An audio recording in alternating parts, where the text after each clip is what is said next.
Sejam muito bem-vindos ao canal de exercícios de transmissão de calor. Eu sou o professor Gabriel e junto com o professor Edivaldo montamos um conjunto de videoaulas para que vocês possam acompanhar a resolução de exercícios. Não se esqueçam de acompanhar os assuntos teóricos pelo livro texto. E na aula de hoje eu gostaria de resolver uma questão que envolve a solução da equação da condução. A equação da condução é o caso geral para a determinação de distribuição de temperaturas em um meio sólido. E na condição de solução simples que a gente vai ter, a variação de temperaturas vai acontecer apenas em uma direção, tá legal? O exercício que eu separei para a gente resolver no dia de hoje é o exercício que é o A176 da lista dos senhores, mas aqui eu estou deixando sem indicação de número, embora estou avisando via mensagem mesmo. Então, pessoal, seguinte. A gente vai trilhar o problema de solução de exercícios sempre da forma como for mais fácil. Então, sempre que eu puder usar método das resistências, sempre que eu puder usar a resistência à condução de uma parede plana, eu vou usar, porque é o jeito mais rápido de resolver o problema.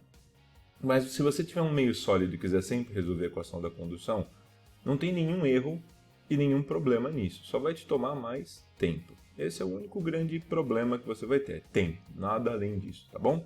Eu vou trilhar o caminho da solução do problema sempre por onde for mais fácil, tá legal? Vamos fazer uma leitura aqui. Uma parede plana é composta por duas camadas de materiais, A e B. Na camada A, há geração de calor uniforme e homogênea de valor igual a Q.G. Então, esse elemento são duas camadas de materiais, A e B. Aqui tem geração e vamos continuar lendo. A camada B não apresenta geração interna de calor. Então, A gera calor, tem geração interna de calor. Como pode acontecer isso? Reação química, reação nuclear ou passagem de corrente elétrica. Aqui, no meio B, não tem geração. Perfeito. A superfície esquerda da camada A está perfeitamente isolada. Então, aqui, essa superfície da camada A é perfeitamente isolada. Nenhuma quantidade de energia vai poder entrar ou sair por aqui. Enquanto a superfície direita da camada B é resfriada por uma corrente de água com temperatura de 30 e coeficiente de troca de calor por convecção igual a 1000, e se mantém uma temperatura de 105 graus Celsius. Então, olhando para cá, numa das extremidades do lado de B, está em contato com o fluido, com temperatura de 30 graus Celsius, um determinado coeficiente de troca de calor por convecção, e essa superfície é mantida a 105 graus Celsius. Perfeito. E ele quer que você determine a temperatura na superfície isolada. Então, nessa superfície isolada aqui, ele quer saber quanto vale a temperatura que ele chamou de T0. Legal? Perfeito. Ele te dá algumas hipóteses. Condutividade térmica do material A de 75, condutividade térmica do material B de 150, que tudo se desenvolve em regime permanente, que a troca de calor acontece de forma unidimensional só na direção X, legal, que a resistência de contato é desprezível, ou seja, quando eu juntei as duas partes aqui, existiria uma resistência de contato que ele está desprezando, e que os efeitos de troca de calor por radiação também são desprezíveis, porque para o lado de cá eu poderia ter uma grande vizinhança e em paralelo com a convecção ter a radiação. Legal. A espessura do sólido A é de 50 e a espessura do sólido B é de 20. Perfeito. Então, a primeira parte desse problema diz respeito a gente conseguir fazer balanços de energia e tentar entender o que está acontecendo. É sempre importante você tentar entender aonde você vai poder usar o método das resistências ou não. Eu já tenho absoluta certeza que no sólido A você não pode aplicar uma resistência térmica, porque nele tem geração interna de calor. Mas B, não tem problema usar o método das resistências. Só que antes de sair fazendo contas e tudo mais, vamos pegar e fazer uma série de balanços de energia para ver se eu torno esse processo um pouco mais claro do que ele é. Então a gente pode fazer balanços de energia em superfícies de controle ou volumes de controle. Vamos começar com uma que está bem fácil aqui, que é o lado mais externo da placa B. Então se eu olhar para esse corpo, obviamente, e usar uma superfície de controle aqui, por exemplo, essa daqui é uma minha superfície de controle, e para essa superfície de controle que eu estou estudando, a gente vai fazer um balanço de energia. O balanço de energia tem sempre a mesma cara e o mesmo formato, vamos chamar esse cara aqui de superfície de controle 2, e é para esse elemento que eu estou montando meu balanço de energia. Então eu vou ter aqui um balanço de energia para a nossa superfície de controle 2. Esse balanço de energia, ele fica o que entra menos o que sai mais o que é gerado é igual ao acumulado. Perfeito. Nota, jovens, Superfície não acumula energia e também não apresenta geração interna de calor. Então, nesse caso, como superfície não tem massa, então não daria para fazer essa condição. Então, o que entrou é igual ao que está saindo. Se a gente pensar nessa superfície, vou fazer uma reta aqui, ó, indicando que essa daqui é a nossa superfície, né? Então, ela teria uma profundidade e tudo mais. Aqui eu não quero gastar muita energia desenhando, né? Então, tá aqui, ó, minha superfície. Então, por uma da sua extremidade, como 150, 105 aqui, ó, é maior que 30, essa superfície está perdendo energia para um fluido. Se é para um fluido, a troca de calor entre a superfície de um sólido e um fluido, ele vai estar perdendo energia. Obviamente, isso aqui vai ser por convecção. Tá? Mas pensa, se não tiver chegando energia de lugar nenhum, ao que saiu por convecção é igual a zero, então acabou o problema. Não existe isso, né? Então, como existe esse diferencial de temperaturas, certamente pela outra extremidade dessa parede está vindo uma quantidade de energia. E ela vinha atravessando esse sólido. Ela vinha atravessando esse sólido, se é um sólido é por condução. Então tem uma energia que vem correndo na direção X, só posso ter troca de calor na direção X, ou seja, as laterais desse corpo não transferem calor. Legal? Então essa energia está vindo por condução oriunda do sólido B. Não tem mais nada de energia do ponto de vista que pode estar chegando ou saindo nessa superfície. Como resultado disso, só existe uma possibilidade, que toda a energia que saiu por convecção está atravessando o sólido B por condução. Morreu. Fiz o meu primeiro balanço de energia. Bom, mas e aí, o que mais eu posso fazer? Bom, posso fazer outro balanço de energia, só que agora eu quero usar, por exemplo, a superfície ou volume de controle. Então vamos usar um volume de controle que coincide com esse nosso sólido B aqui. Então vou usar esse cara como sendo o nosso volume de controle. Então esse cara aqui vai ser o nosso suposto volume de controle, esse aqui eu vou chamar de volume de controle B. Então eu vou fazer um balanço de energia no nosso volume de controle do sólido B. Perfeito. Esse sólido B, ele é uma plaquinha, certo? Então esse aqui é o meu sólido B. E esse sólido B tem superfícies de controle. Superfície lateral, paralela e pororó. Só como a energia só pode correr na direção X, resultado prático disso é que ele só vai poder estar entrando ou saindo por essa superfície ou pelas costas do elemento. Então, se eu pensar nessa superfície de novo, a gente já sabe que ela está perdendo energia por convecção por meio. Mas de onde veio essa energia que está saindo aqui, ó, por convecção? Ela veio, obviamente, do sólido. Ela tem que ter vindo de algum lugar, né? Pode ter sido criada aí. Então eu vou ter uma quantidade de energia entrando pelas costas desse corpo, que é o que veio por condução de ar no final do sólido A. Então isso aqui é quando o X vale 50 em X igual a 50 milímetros.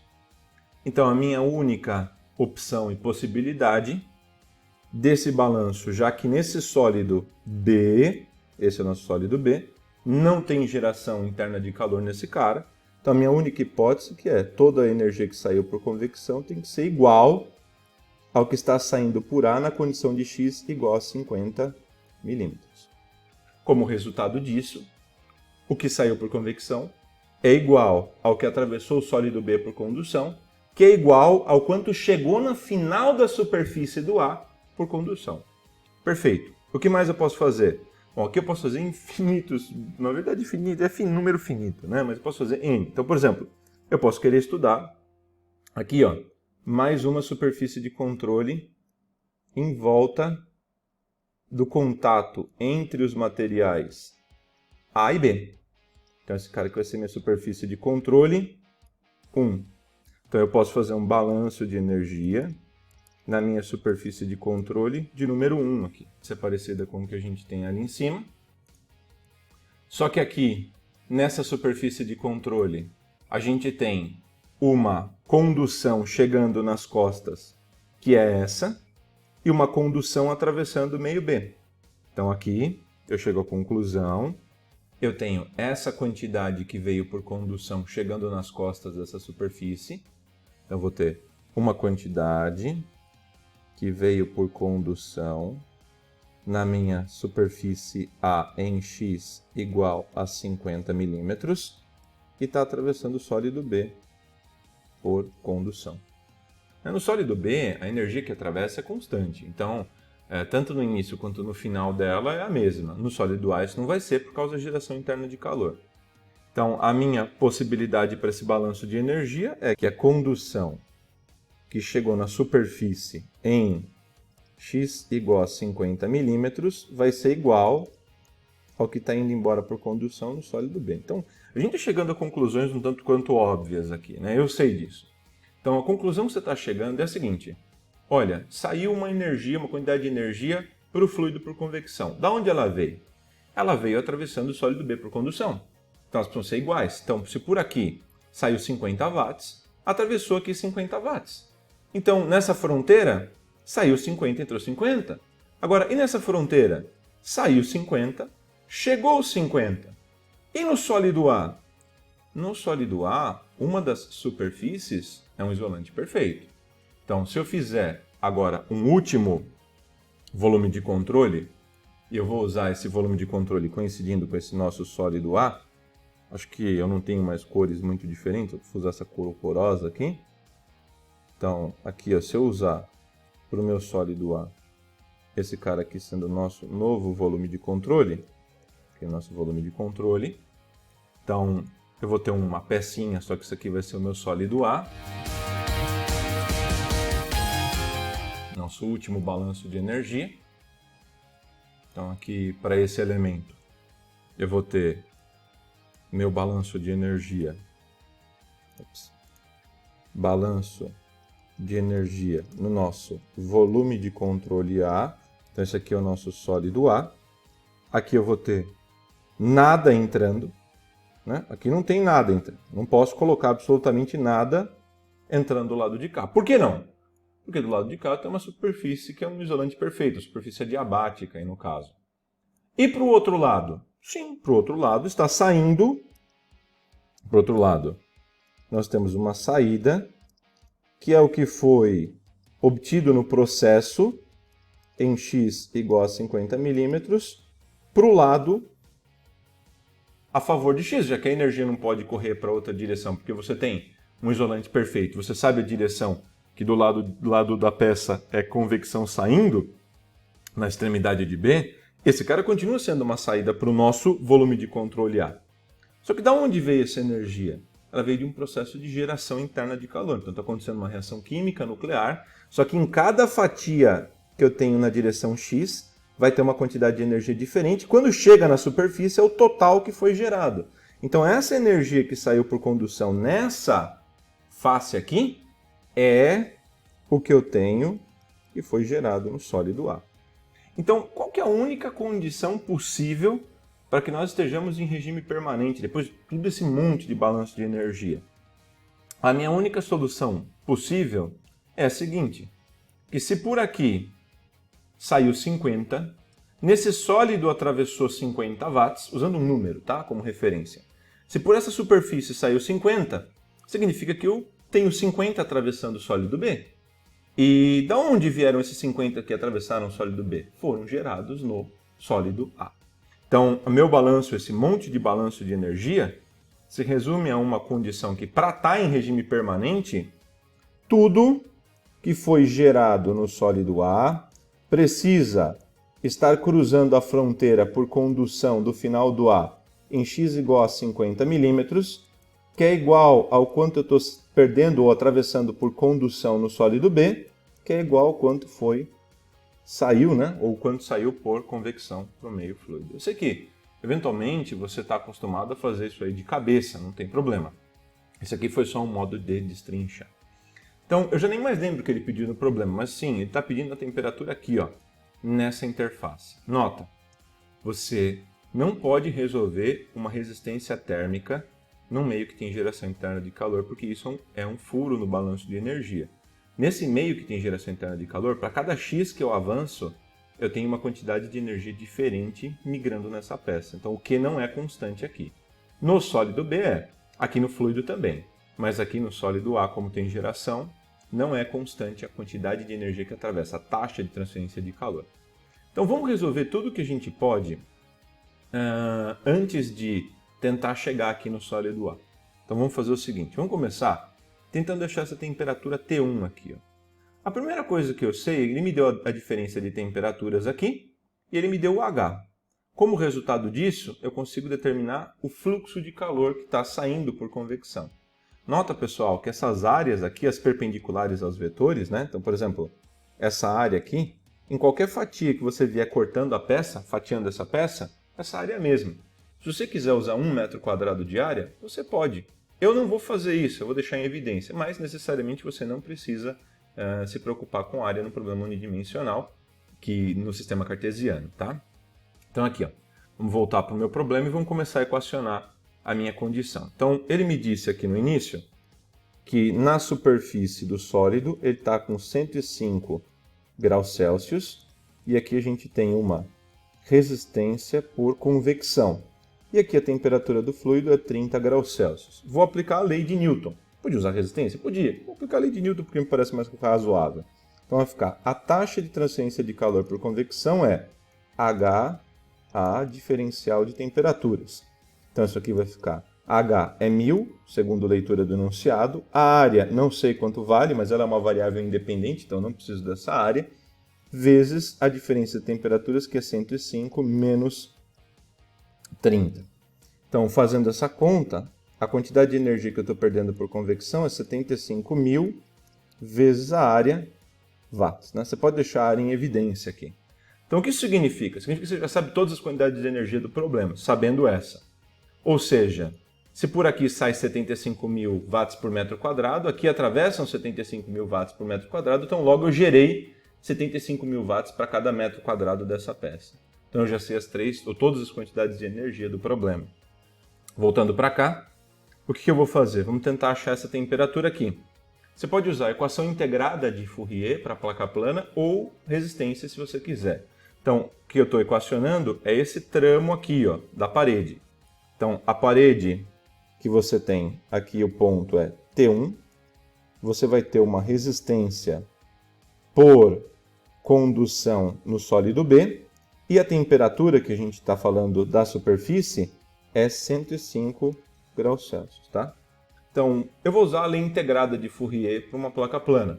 É obrigado? Não. Usa a resistência? É obrigado? Não. Resolve a equação da condução. Você sempre pode resolver a equação da condução, mas eu não vou fazer isso porque vai me tomar muito tempo. Então, eu vou caminhar sempre por onde for mais fácil.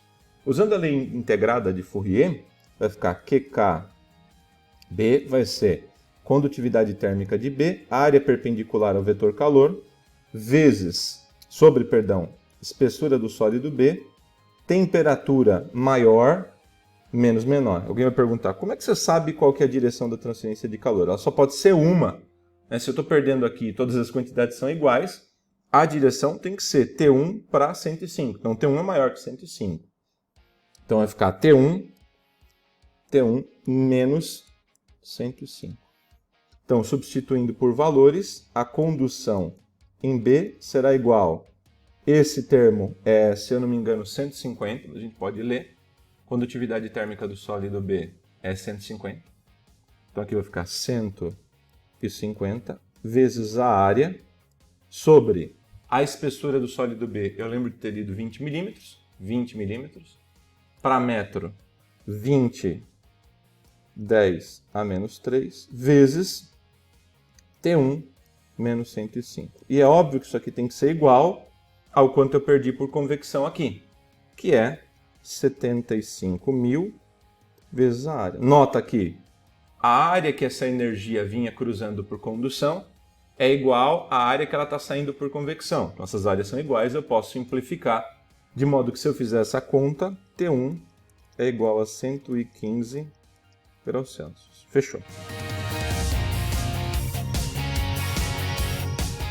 Até aqui, não precisei usar a equação da condução. Mas aí, o problema está. Eu tenho que calcular a temperatura num meio que tem geração interna de calor. E isso aí não vai ter jeito, eu vou ser obrigado a resolver a equação da condução.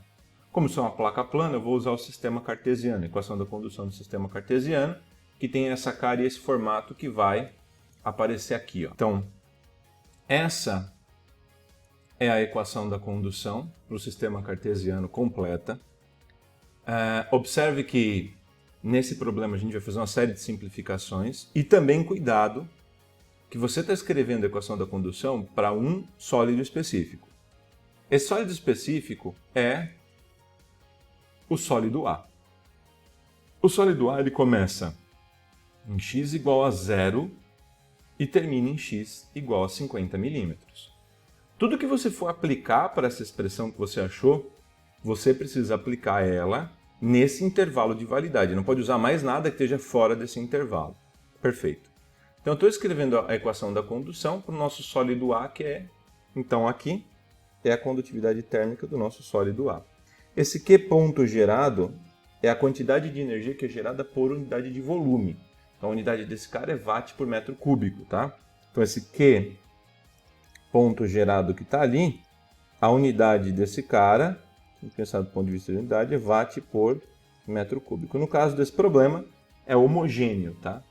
Como é que eu vou fazer para determinar isso? Simples. Esse Q ponto gerado no sólido A, que é a quantidade de energia que ele gera por unidade de volume, é o quanto de energia ele gerou no total, dividido pelo volume do sólido A. Perfeito. O calor gerado você sabe. Porque se você descobriu a convecção, você sabe todos. Então o calor gerado no sólido A é conhecido. Fechou. Então aqui, ó, ele vai ficar 75.000 vezes a área. E como é que eu vou determinar a área do sólido A? O volume do sólido A. O volume do sólido A vai ser área perpendicular, está aqui, ó, área perpendicular que seria essa, vezes a sua espessura. Sua espessura é 50 milímetros. Então isso aqui vai ficar sobre área vezes a espessura, que é 50, 10 a menos 3. Que dá 1,5 10 a sexta watt por metro cúbico. O que isso significa? Significa que se você tiver 1 metro cúbico de ar, de um volume de 1 metro cúbico por sólido A, ele vai estar gerando 1 megawatt de energia. É só isso. Muito bem. E agora? Vamos resolver esse cara para o sólido A. Então, assim, eu não tenho variações de temperatura nem em Y nem em Z, porque a energia só pode estar correndo na direção X. Então, essa variação de temperatura na direção Y e na direção Z, obrigatoriamente precisam ser igual a zero, como o problema é unidimensional. Ele me disse que não tem geração interna de calor. Tem geração interna de calor, mas o que ele me disse é que é regime permanente. Então, se é regime permanente, nenhuma propriedade ou grandeza pode variar com o tempo, então logo esse termo aqui vai ser igual a zero. A equação que a gente vai resolver se resume a variação na direção x da variação de temperatura na direção x é igual a menos Q ponto gerado sobre K do nosso sólido A. Nota, como é um problema puramente unidimensional, essa derivada parcial ela pode ser substituída por uma derivada total, porque eles vão coincidir naquela direção, né? Então, se você pegar um dt dx, ele pode ser escrito como um del t del x i mais um del t del yj mais um del t del zk. Né? Eu estou tentando dizer, uma vez que essas duas são zero, a derivada parcial e a total coincidem naquela direção. Legal? Então, a igualdade vai ser verdadeira. Vou apagar isso aqui porque eu não vou precisar. Então, vou trocar os d's por del. Como é que eu vou resolver isso? Simples. Vou separar e fazer um processo de dupla integração 2 vezes seguidas.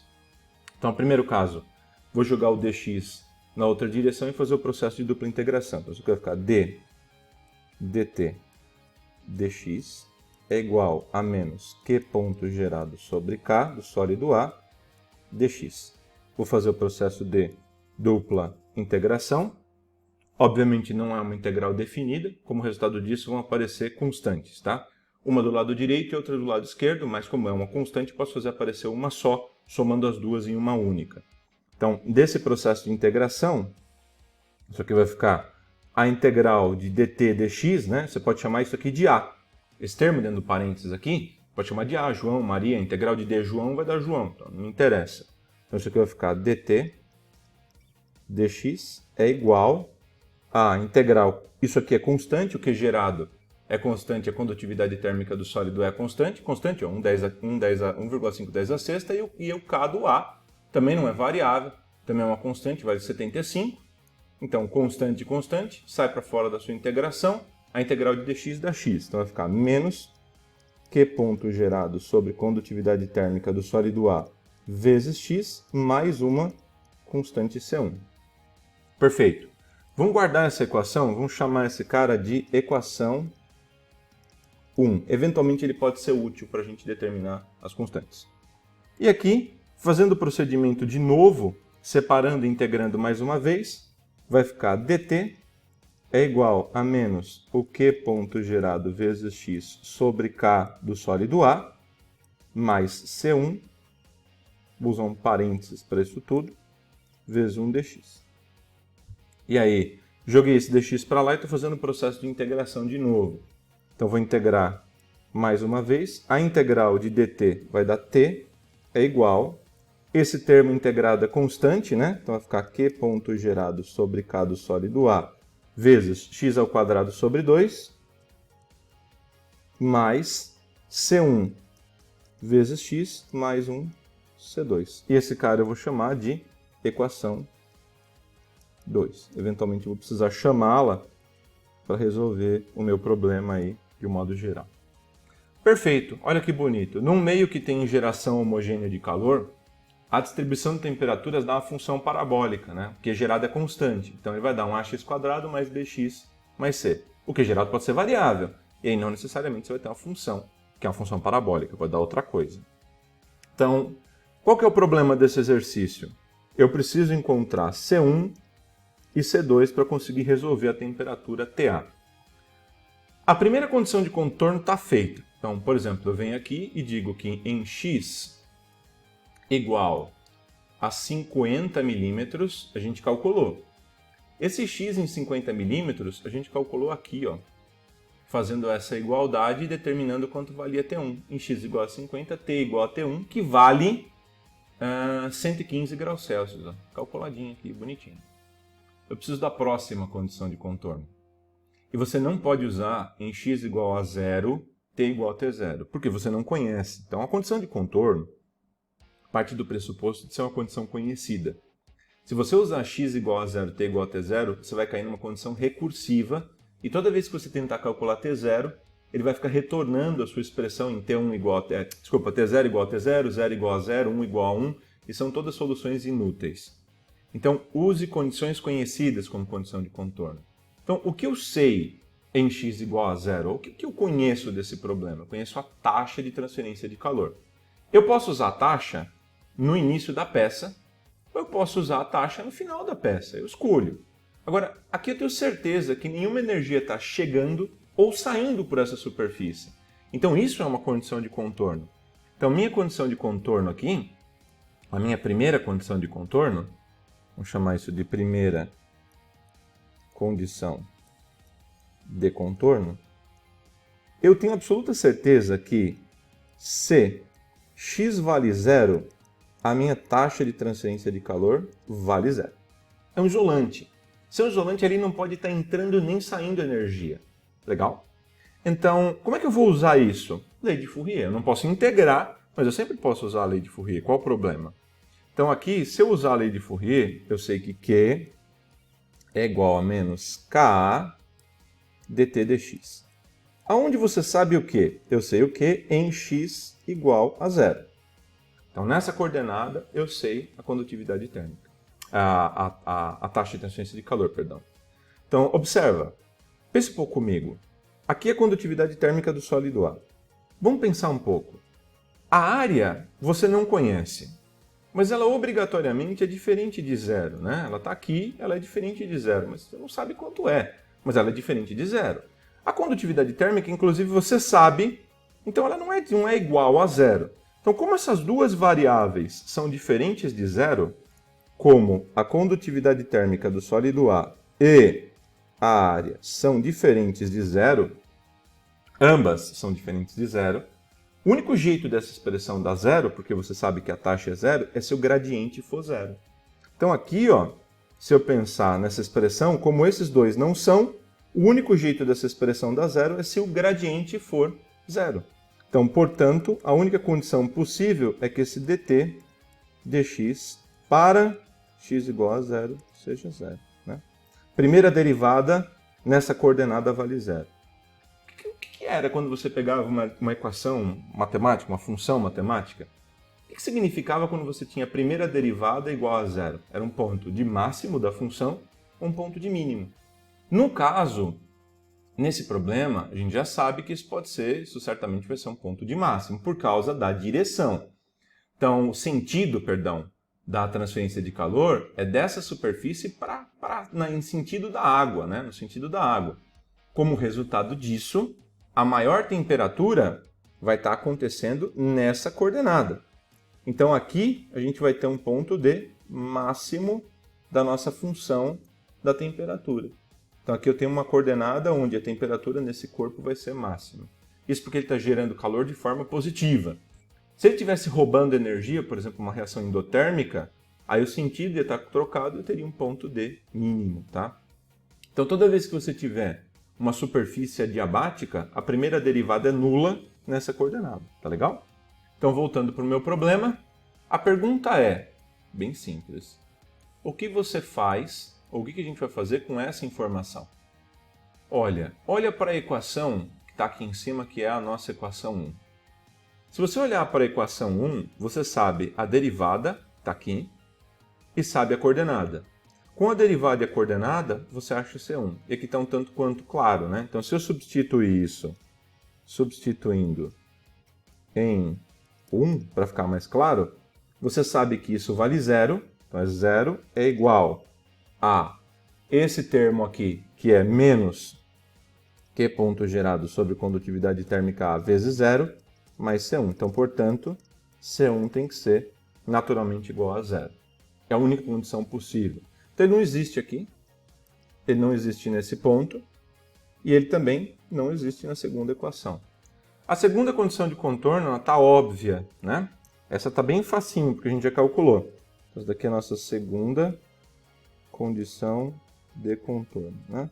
Qual que é a nossa segunda condição de contorno? Se x igual a 50, 10 a menos 3 metros, ou seja, x igual a 50 milímetros, você está nesse ponto da peça.